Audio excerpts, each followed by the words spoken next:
Hello dear students. तो आज के वीडियो में हम लोग पढ़ेंगे दक्षता अभ्यास 5। तो 5D तक जितने भी प्रश्नावली थे उनको हम लोग कंप्लीट सॉल्व कर चुके हैं। तो वो सभी वीडियो आपको प्लेलिस्ट में देखने को मिल जाएगा। इसके बाद दक्षता अभ्यास दिया है। तो दक्षता अभ्यास का मतलब क्या होता है यहाँ पर कि जितने भी प्रश्नावली हम लोग पिछले वीडियोज में पढ़ चुके हैं उसमें से एक एक क्वेश्चन, दो क्वेश्चन आपको दक्षता अभ्यास के जो प्रश्नावली हैं इसमें दिए जाते हैं, जिससे कि आप लोग अपना मूल्यांकन इस अभ्यास से कर सकें कि पिछले अभ्यास को आप लोग कितने बेहतर तरीके से पढ़े हैं, तो इसको इजीली सॉल्व कर पाएंगे। अगर आप लोगों ने पिछले वीडियोज में जो भी प्रश्नावली पढ़ाए गए हैं उनको अगर आप लोग इजीली सॉल्व कर ले रहे हैं तो दक्षता अभ्यास जो है ये आपके लिए बहुत ही आसान हो जाएगा। तो इसमें जो पहला सवाल लिखा है, निम्नलिखित गणितीय कथनों पर ध्यान दीजिए तथा अपनी अभ्यास पुस्तिका में बॉक्स के स्थान पर अक्षर संख्याओं के लिए संख्या लिखिए। तो ऐसे सवाल जो लिखे हुए हैं, ऐसे सवाल हम लोग पिछले प्रश्नावली में पढ़ चुके हैं। वही प्रश्नावली से ही यहाँ पर क्वेश्चंस दिए हुए। तो अगर अच्छे से आप लोगों ने पढ़ा होगा पिछले प्रश्नावली को तो ये सभी सवाल आप लोग बहुत ही आसानी से हल कर पाएंगे। तो अब चलिए पहला सवाल देखते हैं। यहाँ 6 + 4 = x लिखा है।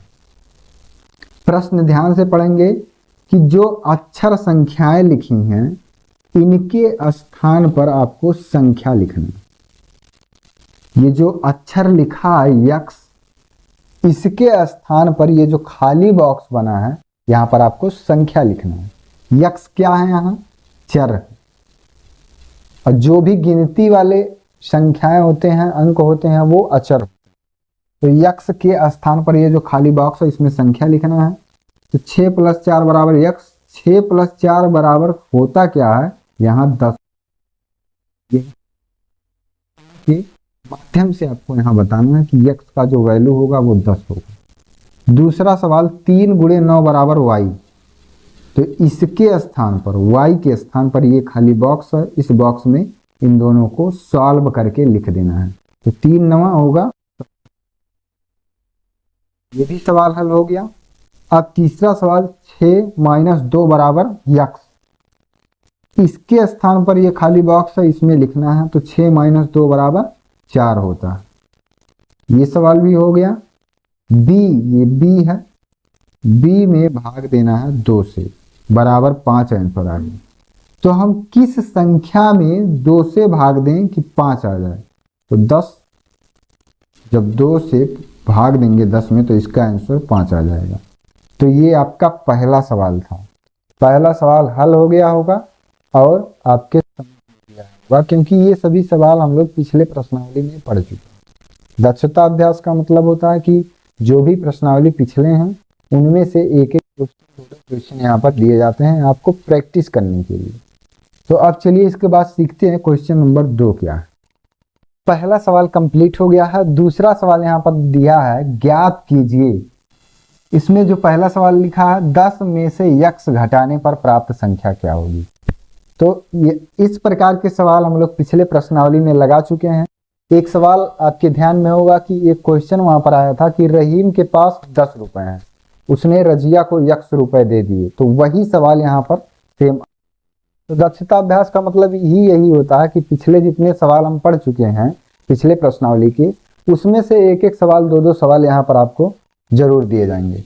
और अगर आप इन सभी सवालों को हल कर ले रहे हैं तो इसका मतलब ये है कि अब पिछले जो अभ्यास हैं उनको आपने बेहतर तरीके से पढ़ा है।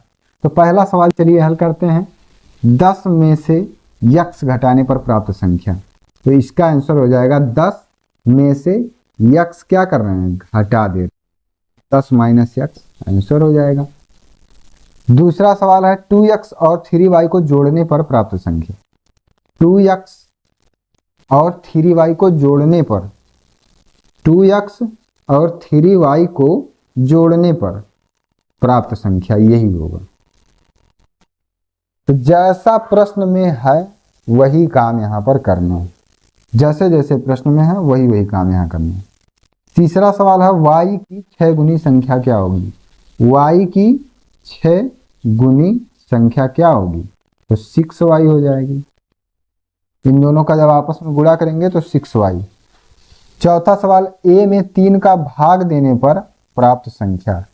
जैसे जैसे प्रश्न में लिखा उसी क्रम में लिखेंगे। a में 3 से भाग देने पर प्राप्त संख्या यही हो जाएगी। 10 में से x घटाने, 10 में से x घटाने पर 2x और 3y को जोड़ने पर, 2x और 3y को जोड़ने पर y की 6 गुनी, y की 6 गुनी। जैसे जैसे प्रश्न में है वही वही लिखना है बस। a में 3 का भाग, a में 3 का भाग। तो ये दूसरा सवाल आ गया होगा समझ में। अब इसके बाद हम लोग सॉल्व करेंगे क्वेश्चन नंबर 3। तीसरा क्वेश्चन यहाँ दिया है, यदि a बराबर 5 तथा b बराबर 9 हो तो निम्नांकित के मान ज्ञात कीजिए। ये जितने भी प्रश्न यहाँ पर 1 से 5 तक दिए गए हैं, यहाँ पर जहाँ जहाँ a आया रहेगा a के जगह पे 5 मानना है, और जहाँ जहाँ b आया रहेगा b के जगह पे 9 मानना है, और इसका जो वैल्यू है ये इसमें रखना है और इसको हल कर देना है चिन्ह के हिसाब से। तो आंसर इसका हो जाएगा a बराबर यहाँ 5 दिया है तो 5 a के जगह पे प्लस ये 10 दिया है, 10 लिखेंगे। जब इन दोनों को हल करेंगे तो 5 में जब 10 जोड़ेंगे तो हो जाएगा 15। ये आपका आंसर। अब से सवाल समझिए, a के जगह पे 5 लिखना है, b के जगह पे 9।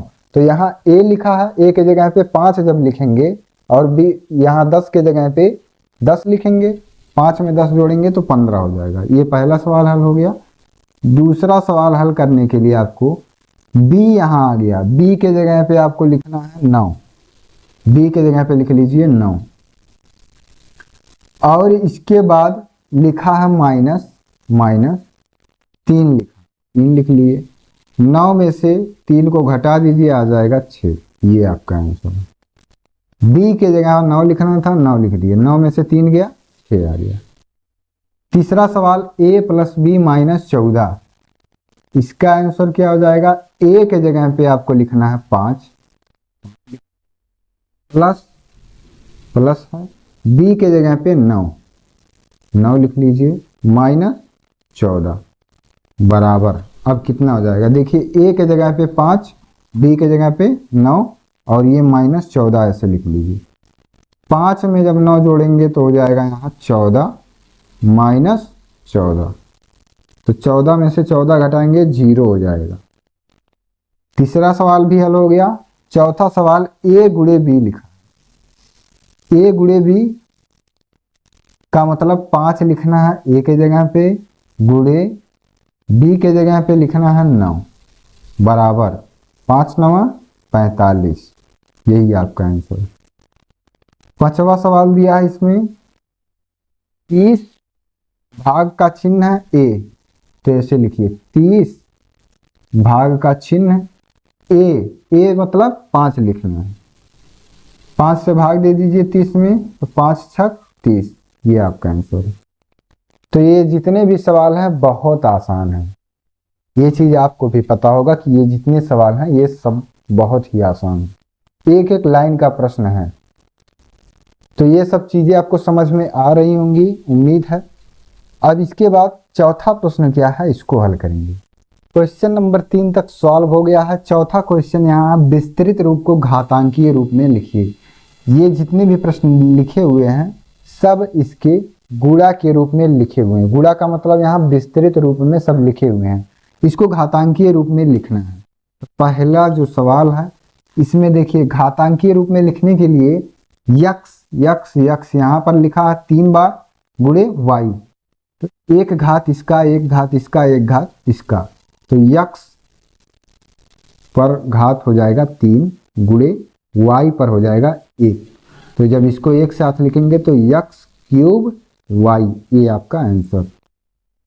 घातांकीय रूप में आपको गिनकर वही संख्या जितनी बार आया है उसके घात में लिख देना है।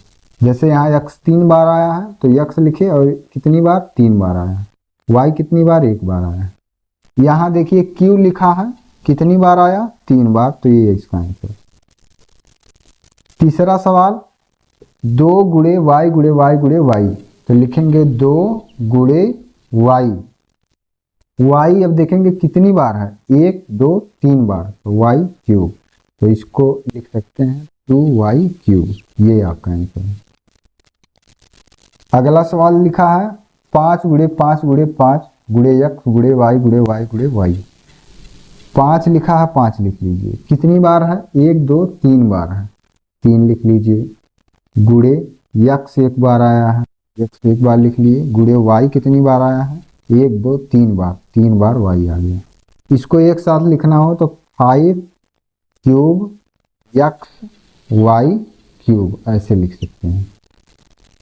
ये सभी सवाल आपको पिछले वीडियोज में बहुत ही डिटेल्स में समझाया गया है, इसीलिए यहाँ पर आप इसको समझ रहे होंगे, ये हम मानकर चल रहे हैं। ये अब 4 बार यम आ गया है, यम लिखिए और इस पर 4 घात ऐसे लिख लीजिए। इसका मतलब ये हो गया कि यम जो है वो 4 बार यहाँ आया हुआ है। तो सवाल अब समझ में आ रहे होंगे सब।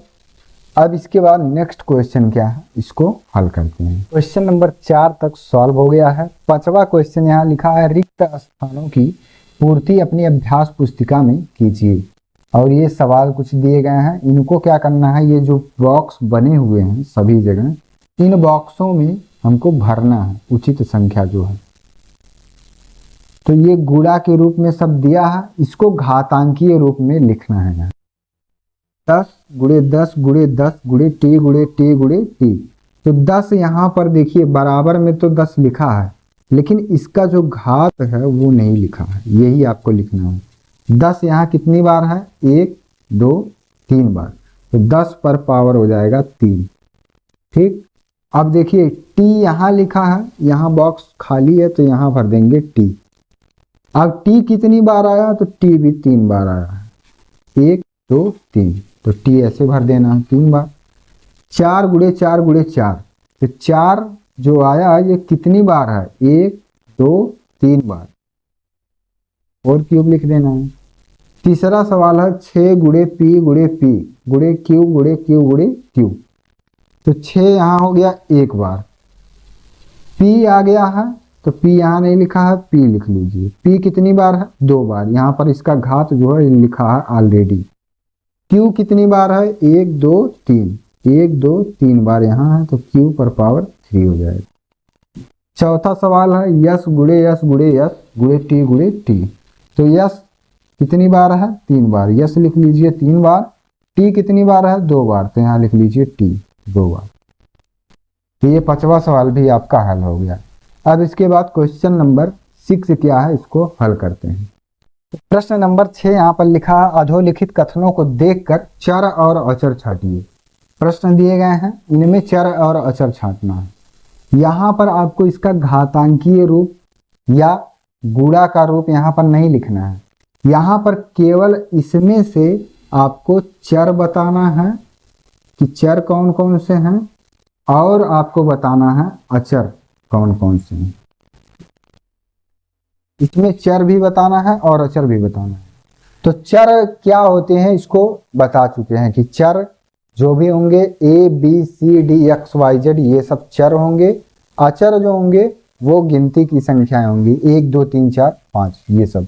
तो चर के इक्वल में हमको लिखना होगा यहाँ एक्स वाई और जेड।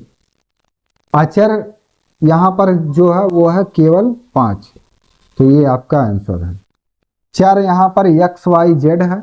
अब ये यहाँ पर स्क्वायर है क्यूब है, तो इसको यहाँ पर ज़्यादा डिटेल्स में नहीं बताना है, केवल यहाँ पर इतना बताना है कि यहाँ चर कौन कौन से हैं और अचर कौन कौन से हैं। तो चर हो गया एक्स वाई जेड और अचर हो गया 5। दूसरा सवाल है, इसमें भी आपको चर बताना है और अचर बताना है। चर यहाँ पर क्या क्या है, चर का मतलब X Y Z A B C D जहाँ पर होंगे, एक्स और वाई हो गए यहाँ चर, एक्स और वाई चर हो गए। अचर कौन कौन से हैं, केवल 7 हैं, तो ये भी आपका हल हो गया। आंसर में लिखना है तीसरे के चर और अचर। चर यहाँ पर क्या है, यम और यन, यम और यन है चर, यम और यन। ए से लेकर जेड तक सभी चर होते हैं, 1 से 2 3 4 5 ये सभी अचर होते। तो यहाँ यम एन चर हो गया। अचर में क्या है? कुछ नहीं है, अचर में यहाँ कुछ नहीं है। चौथा सवाल,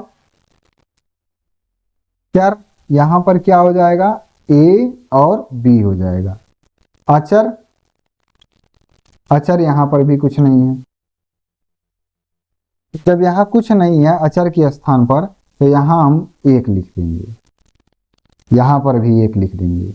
इसके वैल्यू में कोई अंतर नहीं पड़ेगा, क्योंकि जब a गुणे 1 लिखेंगे तो इसका वैल्यू a ही होगा। चर में जब अचर के साथ गुणा करेंगे तो चर ही प्राप्त होगा। तो यहाँ जब कुछ नहीं है तो 1 यहाँ पर मान सकते हैं। तो ये क्वेश्चन नंबर 6 जो था ये भी आपका सॉल्व हो गया। तो कंप्लीट हो गया है आपका दक्षता अभ्यास 5। तो जितने भी सवाल यहाँ पर लगवाए गए हैं सभी सवालों का आपको अधिक से अधिक प्रैक्टिस करना है, जिससे कि ये जो अभ्यास है 5 ये आपका पूरी तरह से तैयार हो। और परीक्षा में अगर यहाँ से प्रश्न आए कोई तो आप उसको छोड़ें ना, उसको आप इजीली सॉल्व कर लें। यहाँ पर जितनी भी चीज़ें आपको पढ़ाई गई हैं इसमें रटने वाली चीज़ कुछ नहीं है। अगर आप यहाँ रटेंगे तो नहीं लगा पाएंगे परीक्षा में, क्योंकि परीक्षा में क्या है कि आपको वहाँ पर जो डिजिट्स हैं उसको चेंज करके पूछा जा सकता है। आपको क्या करना है? कॉन्सेप्ट सीखना है। सभी सवालों के जो भी कॉन्सेप्ट हैं, कॉन्सेप्ट का मतलब जो लगाने का उसका तरीका, जो लगाने का मेथड है, मेथड आपको सीखना है। जब मेथड आप सीखे रहेंगे तो डिजिट चेंज कर दे, क्वेश्चन चेंज कर दे, उससे कोई अंतर नहीं पड़ेगा। मेथड के हिसाब से आप लगाएंगे तो आपका सवाल यहाँ पर सही हो जाएगा। तो अब आपका जो प्रश्नावली 5 था ये आपका पूरा कंप्लीट हो चुका है। अगर आप हमारे चैनल पर नए हैं तो चैनल को सब्सक्राइब जरूर कर लीजिए, क्योंकि क्लास 6 का जो मैथ है वो वहाँ पर आपको फुल एंड कंप्लीट सिलेबस पढ़ाया जाएगा।